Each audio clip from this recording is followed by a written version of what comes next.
pasar con los visigodos, que van a ser los que van a llegar a la península ibérica. Lo podéis ver muy bien en este esquema que ha hecho este señor, Daniel Gómez Valle, un esquema muy bueno, un mapa conceptual que si pulsáis sobre él se ampliará para verlo más grande, pero que explica muy bien cómo esa crisis del Imperio Romano, en el caso de Hispania, provoca la invasión de distintos pueblos germánicos, los alanos, los vándalos, los suevos, y cómo el Imperio Romano contrata, yo creo que sería la palabra, llega a un acuerdo y contrata a uno de esos pueblos, los visigodos, para que protejan esta zona del imperio, la zona más o menos de Francia y de Hispania. Y de hecho crean el reino visigodo de Tolosa.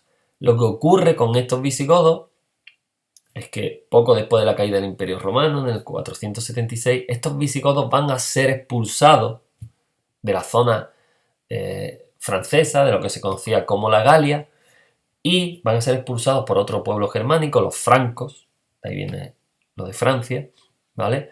Que se instalarán en lo que los romanos llamaban la Galia, en la actual Francia, y expulsarán a los visigodos, que lo que hacen es venirse a Hispania e instalarse aquí.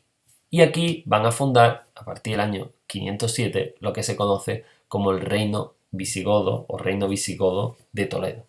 Los visigodos van a estar prácticamente todo el siglo VI y el siglo VII entero, desde el 507 hasta aproximadamente el año 711, en el que serán expulsados por la invasión musulmana.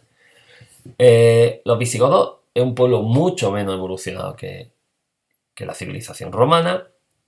Además, no vienen muchos, pues varias decenas de miles, 40, 50.000, como mucho, puede que menos.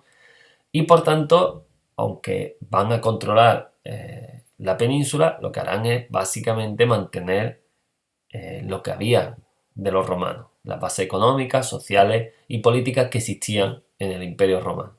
La organización en provincias que había, el derecho romano, la institución del colonato, que era una forma de propiedad de la tierra por la que el colono trabajaba una tierra, pagaba una renta y tenía derecho a vivir ahí a cambio de pagarle esa renta al verdadero propietario.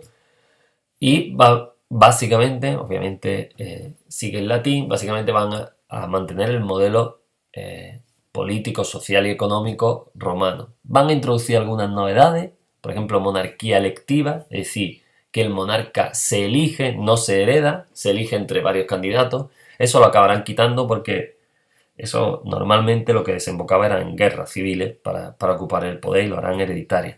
Y tienen una especie de órgano, de consejo, como el Aula Regia y los concilios de Toledo. El Aula Regia era un órgano asesor del rey, y los concilios de Toledo eran una especie de asambleas que se organizaban entre los notables del reino, que tenían tanto carácter religioso como civil. Ya digo, los visigodos eran pocos, era una civilización menos desarrollada y tendrán problemas para imponerse a la población hispano-romana, que sigue con sus costumbres de la época del imperio, no solo económicas, sociales, sino culturales. Uno de los elementos que van a utilizar los visigodos para ser, digamos, más aceptados por la población hispano-romana será convertirse al catolicismo. Ellos no eran católicos, tenían sus propias religiones, y en el 589 Recaredo, uno de los reyes visigodos, se convierte al catolicismo en un intento de, digamos, ser aceptado por la mayoría de la población.